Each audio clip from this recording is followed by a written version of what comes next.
sekarang udah di Muntilan. Kita mau breakfast dulu. Kita ada di Sop Empal Bungaling. Sini kita udah pesen nasi sop gitu. Terus kemudian ada empalnya juga ada kayak sambal bawang gitu sih kayaknya. Terus sama paru. Kayak parunya ini crispy deh. Nggak terlalu crispy tapi enak.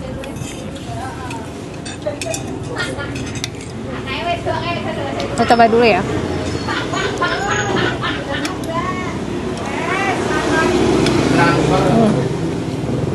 Oke. Kaldunya main berasa sih kaldunya. So good. Terus kemudian kita coba empalnya. Empalnya nggak pakai sambal dulu. Empalnya bacem ya, bukan ya? Empalnya rasanya bacem. Terus sambelnya lumayan pedas banget malah.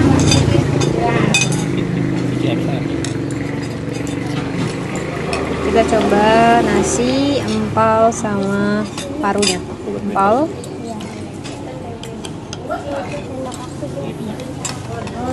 Okay.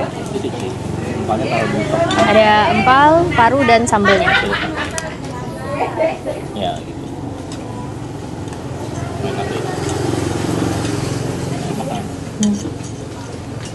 Enak. Rasanya tuh seger banget sih. Dan dagingnya empuk. Nggak empuk banget, tapi ini lumayan empuk sih. Dan kalian nggak tahu nggak sih, si sop empal ini itu tuh udah buka dari tahun 1929. Jadi katanya si sop empal ini itu dulu kayak melayani tentara VOC gitu untuk makannya.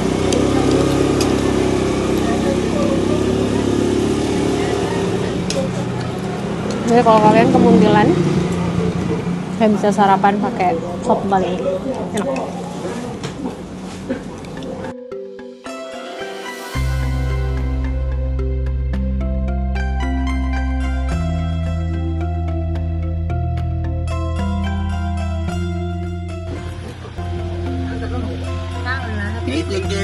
Kita lagi naik ke Bukit Rema.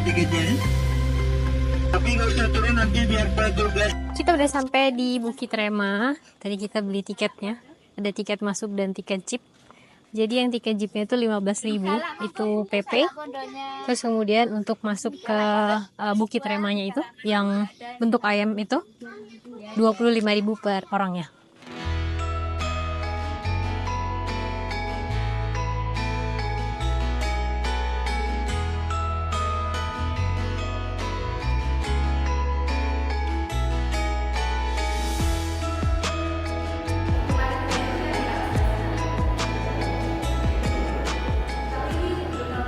Kita mau naik ke lantai 3.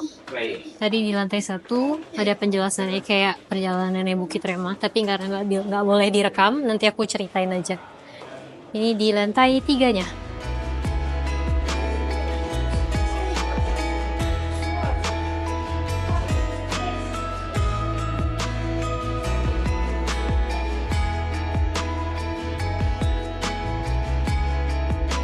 Kita di bagian paruh burungnya. Kita mau naik ke bagian mahkotanya. Ini cukup stiff ya. Jadi hati-hati. Kita udah di atas. Itu Putuk Setumbu, tempat untuk lihat sunrise-nya.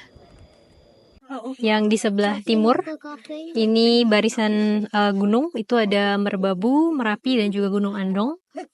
Terus kemudian di sisi utara yang di sebelah situ, itu ada gunung, antara Gunung Sumbing dan juga Gunung Sindoro di sebelah situ. Ketemu Borobudur ya guys. Ini ada Borobudur.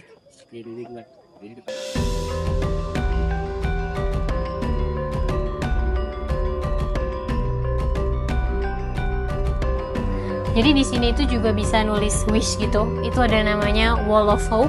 Nanti kita nulis terus dilancepin di sini. Mau buat wish dulu. nggak boleh lihat. Jangan ngintip.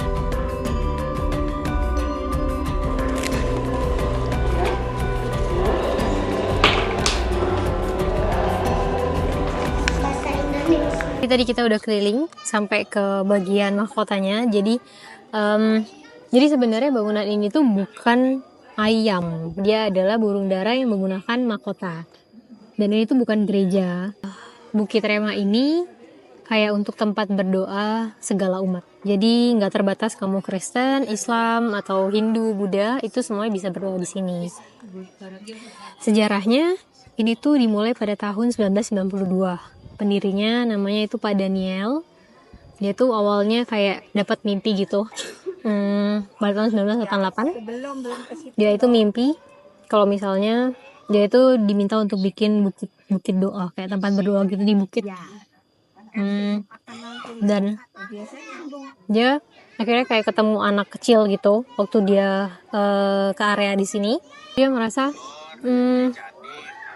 bukit ini itu bukit yang ada di mimpinya dia. Oh ya, by the way, tadi si tiketnya itu dapat singkong goreng juga. Terus itu tuh pembangunannya itu dibantu sama warga sekitar. Dibuatnya pada tahun 1992 sampai tahun 2000. Kemudian proyeknya itu mandek karena ada akibat dari krisis moneter, dan Pak Danielnya itu juga selesai dari pekerjaannya di Jakarta, dan proyeknya itu mandek selama 12 tahun. Kemudian dilanjutin lagi pada tahun 2013, Pak Daniel dapat kayak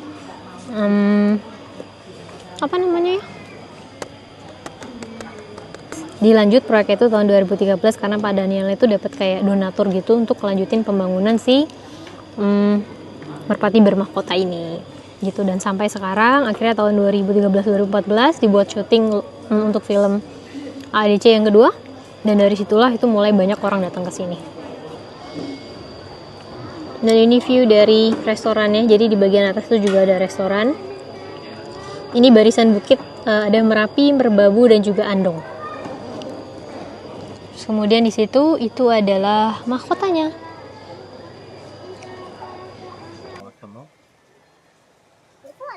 Kita tadi capek banget, terus kita langsung istirahat di apartemen. Sekarang kita lagi makan. Ini namanya sate karang Pak Prapto. Ini lontong sayur. Terus ini ada sate kecap, sate bumbu kacang. Yang ini sate kocor. Ini aku belum pernah, nanti kita coba.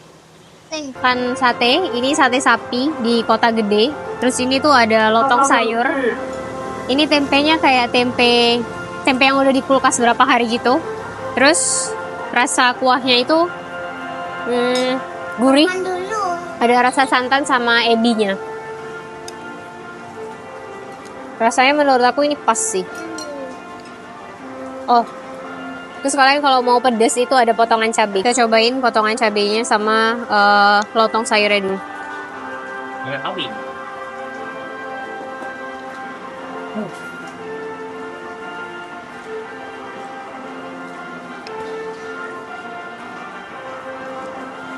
Ini gurih banget sih, dan ebinya tuh berasa banget. Sate bumbu kocor, jadi sate sapi yang dilepasin gitu dari tusuknya. Terus ini katanya bumbu rujak, aku nggak pernah coba, jadi kita coba aja.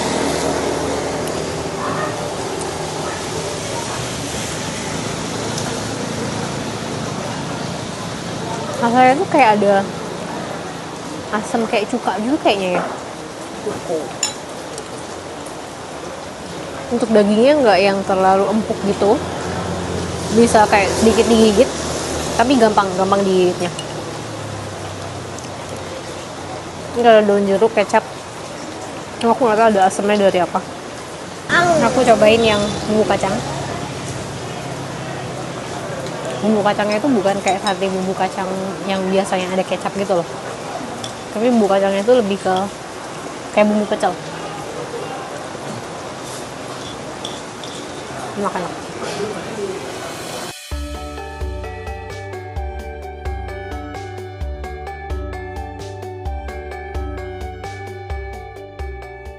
Kita udah sampai di Candi Sambisari. Jadi Sambisari ini dibuat itu pada abad ke-9 sekitar 800 Masehi. oleh Raja Rakai Garung dari Kerajaan Medang. Candi ini tuh candi Hindu ya, karena ditemukan ada arca Dewa Siwa, arca Dewi Durga, dan juga beberapa dewa-dewa dari agama Hindu.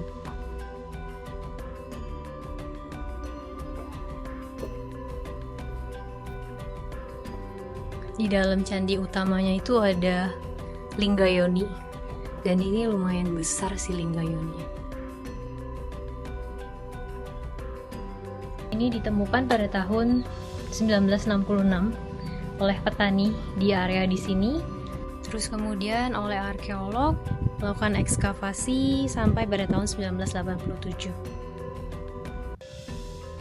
Jadi candinya itu ada di belakang aku. Kalau kita lihat candinya itu turun ke bawah. Jadi ternyata candi ini itu ada 6,5 meter dari permukaan di sekitarnya. Ini aku di bagian atas, terus kemudian candinya itu ada di bawah di sana. Diperkirakan karena candi ini tuh tertimbun sama lahar Merapi, kayak selama bertahun-tahun gitu. Jadi that's why letaknya itu kayak agak menjorok ke dalam.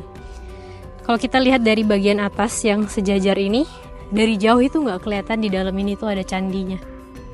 Uniknya dari candi ini, di bagian depannya itu kayak ada kolam suci gitu.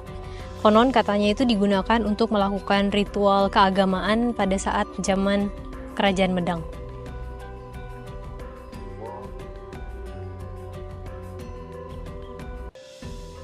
Dan ini tuh ada di depannya entrance menuju candi sebelah sini.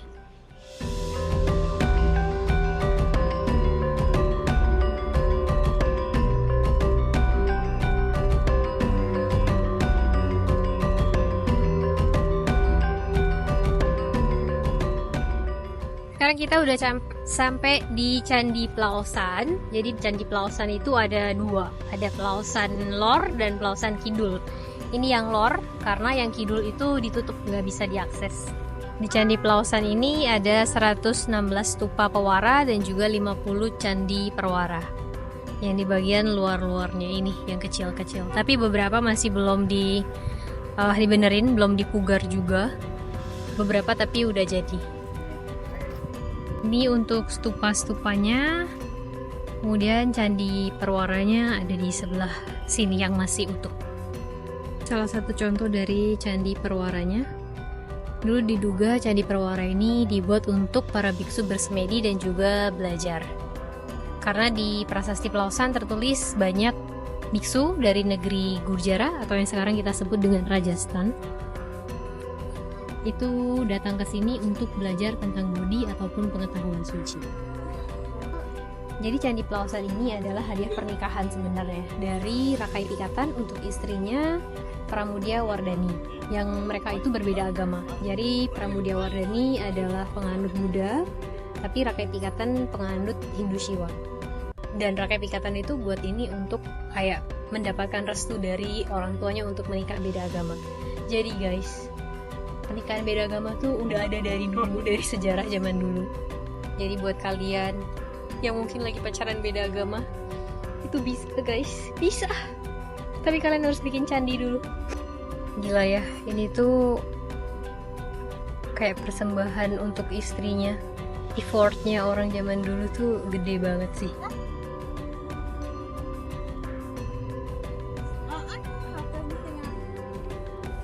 Jadi kayak Taj Mahal gitu ya, kayak buat hadiah pernikahan.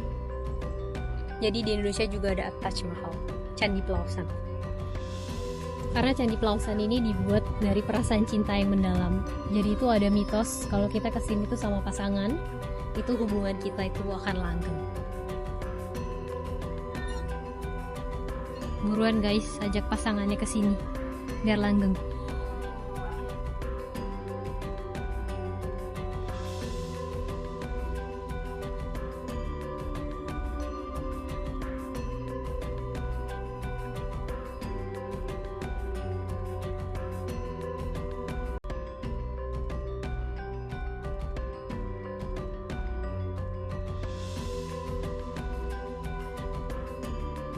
Sekarang kita udah nyampe ke Candi Kalasan. Jadi di depannya Candi Kalasan ini tuh banyak kayak stupa-stupa kayak gini. Dulunya itu jumlahnya 52, stupa-stupa itu tuh kayak nyimpan dulunya tempat untuk nyimpan abu dari pendeta-pendeta Buddha. Dan candinya ini tuh benar-benar di pemukiman warga gitu ya. Ini candinya terus itu tuh kayak udah rumah-rumah warga gitu. Menurutku privilege banget ya untuk orang-orang yang tinggal di sekitar sini, yang ada di pemukiman di sekitarannya Candi Kalasan. Pagi-pagi bangun tidur, lihat candi, malam-malam mau tidur, pemandangannya candi. Privilege banget sih.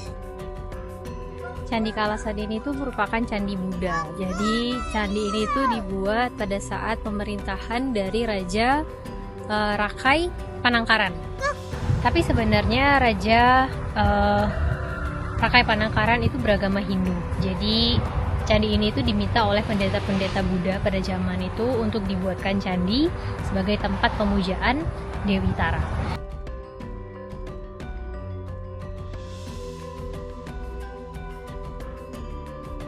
Yang istimewa dari Candi Kalasan ini adalah cara bagaimana relief di candinya itu direkatkan. Jadi arkeolog itu menemukan bahwa bahan yang dipakai itu bernama bajralepa. Bajralepa itu diamond cement. Dia adalah plester air yang bisa mencegah pertumbuhan mikroorganisme dan juga kayak kasih efek kuning keemasan. Jadi katanya kalau misalnya udah agak gelap, Candi Kalasan ini kayak seperti berpendar gitu. Dan Candi Kalasan ini juga disebut-sebut menjadi prototipe dari Candi Borobudur. Jadi kayak desain awal, desain dasar dari Candi Borobudur.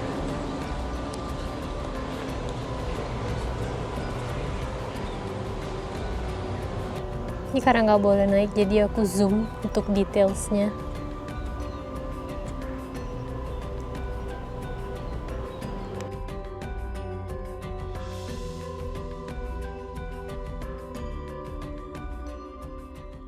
Akhirnya udah datang guys, kita pesan ayam,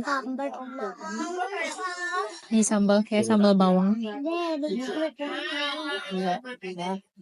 dan ayamnya tuh banyak gitu, gede gitu kan. Not yet. I need some sand. Sama ada lalapan. Mau sambal? Nggak beruntung, timing ini nggak beruntung. Ayamnya itu nggak yang empuk banget, masih kayak agak ada gigitannya. Tapi bumbunya itu meresap banget sih, rempah banget. Tadi dia nggak nolak. Dia masih punya stok untukan. Sambal bawang. Ini saus. Ini kan? Lumayan pedes sih. Jadi potongan itu lebih gede. Tapi mungkin kalau buat aku kalau ayamnya bisa sedikit lebih empuk lagi, akan lebih enak. Sama juga kata dia tadi malam itu. Tapi ini nunggunya lama banget guys. Potongan nggak bisa nilai. Mungkin aku nunggu tadi kayak 1,5 jam karena benar-benar ramai banget. Dan kayak kita harus dapat tempat duduk dulu gitu buat masternya. Terima kasih semuanya udah ngikutin kita 2 hari ini, and see you in the next Jogja video. Bye.